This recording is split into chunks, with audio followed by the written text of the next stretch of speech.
ลิปนี้จะมาเห็นคลิปสอนในการบูตเมนูหรือว่าบูตวินโดว์สำหรับเครื่อง All in One ยี่ห้อแบรนด์นี้แบรนด์สวยเป็นงามจอ2 4ขอบแคบวันนี้ผมก็เปิดเครื่องเอา USB เสียบเข้าไปนะ USB เสียบเข้าไปแล้วก็กดปุ่ม power on ปึ๊บก็กด F11 ได้นะเป็นหลายๆที่ได้แค่ตัวนี้มันบอกตัวนี้มันกด F11 เป็นกดหน้าของบูตเมนูถ้าว่าเราอยากบูตหน้าแบบออดแมน F12 แต่ตอนนี้เราจะบูตหน้าเมนูเลยหน้าเมนูนี้ตอนนี้เราเสียบ USB แบบซึมใน USB แมนตัวนี้มันบอกว่ามี Windows เนาะ Windows Boot Manager นี่แมนเป็นของ Windows ตัวเก่าตัวนี้มันความจำตัวเก่าตัวนี้กับตัวนี้อันเดียวกันแล้ว USB ของเราเป็นชื่อนี้ผมพยายามชื่อว่า USB ของเราเป็นตัวใดเนาะชื่อ2ตัวนี้เป็น USB ของเรานี่มันจะบุตตัวนี้แต่ว่าเราบอยเห็นแล้วนะเรามาตั้งอยู่นี่ตั้งค่าวันนี้จะมาตั้งค่าก่อน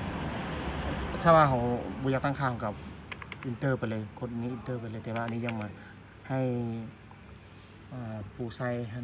รู้จักในการตั้งค่าปึ๊บหน่อยหน้านี้กะมันจะบอกทุกอย่างเลยหน้านี้ในแบบออดทุกอย่าง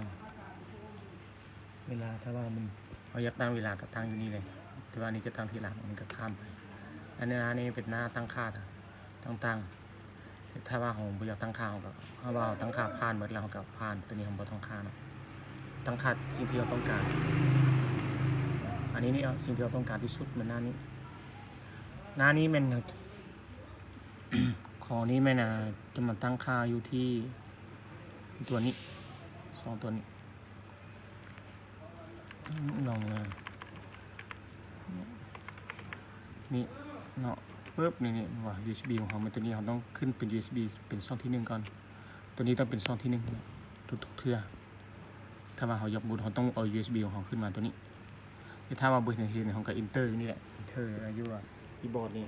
ปึ๊บอันนี้เราจะเห็นขึ้นมาในแล้วก็มาเลือกเอาว่า USB ของเขาเป็นตัวใดนี่ USB ของเขาเป็นตัวนี้ก็กดไปเลยถ้ามันบ่เห็นเขาก็มาเลือกอยู่นี่อีกเท่านึงปึ๊บนี้บอกแล้วเขาก็เปลี่ยนอยู่นี่เปลี่ยนตัวนี้เป็น USB ขึ้นมาจะเป็นอย่างนี้พอเห็นอยู่แล้วแล้วก็ Escape เนาะ Escape ที่คีย์บอร์ดก็คือ Escape ESC นี่คือกลับคืนตัวอื่นไม่น่ะตัวนี้มันจะตั้งค่าตัวตั้งค่าพวกUSB เขานี่เป็น USB อันนี้เป็น UEFI เนาะ UEFI หรือว่าเป็น GPT นั่นแหละและ Legacy นี่ก็เป็น MPR ตอนนี้ผมก็เข้ามาเขายกกด Enter ปุ๊บมันจะเลือกขึ้นมาว่าเราเลือกเอาตัวใดเนาะ3ตัวนี้แต่ว่าอันนี้จะเลือกรวมคือตัวเทิงเลย Enter เลยแนะนำให้ใช้ตัวเทิงที่สุดง่ายที่สุดแล้วก็ Enter เข้าไปหน้านี้เขาก็กลับคืนมาเราต้องเห็นอะไรกลับคืน Escape กลับมาแล้วเขาก็เลือกเข้ามาที่ Save and Exit นี่ Save and Exit เลือกนี่มันเลือกที่นี่นะญี่ปุ่นนี่เลือกขึ้นซ้ายขวาขึ้นลงมันจะเป็นแต่อยู่นี่เขาจะ Enter เข้าไปเลยเนาะอันนี้มันบอกไว้เขา Enter อยู่นี่กันได้คือกันแต่อันนี้จะ Save Enter ปุ๊บเล่นเข้ามาหน้านี้บอกหน้านี้มันหน้าอย่างของลง Windows แล้วอันนี้จะมีแต่ Windows ตัวเดียวของกับ Enter ไปเลย Enter ที่คีย์บอร์ดนี่แหละแต่ถ้าว่าเขามีหลายตัวของก็ต้องได้เลือกแต่ถ้าของนี้มีแต่ตัวเดียวของก็ต้องเลือกเล่นเข้าไปเลยอันนี้เป็นขั้นตอนในการยังบูฮู้เนาะสำหรับคนที่ยังบูฮู้บูตของเครื่องตัวนี้ฉะนั้นก็คือต้องได้เข้ามาจื้อค่ะหน้าต่อไปเนี่ยก็คืออันนี้มีหลายคลิปแล้วเนาะ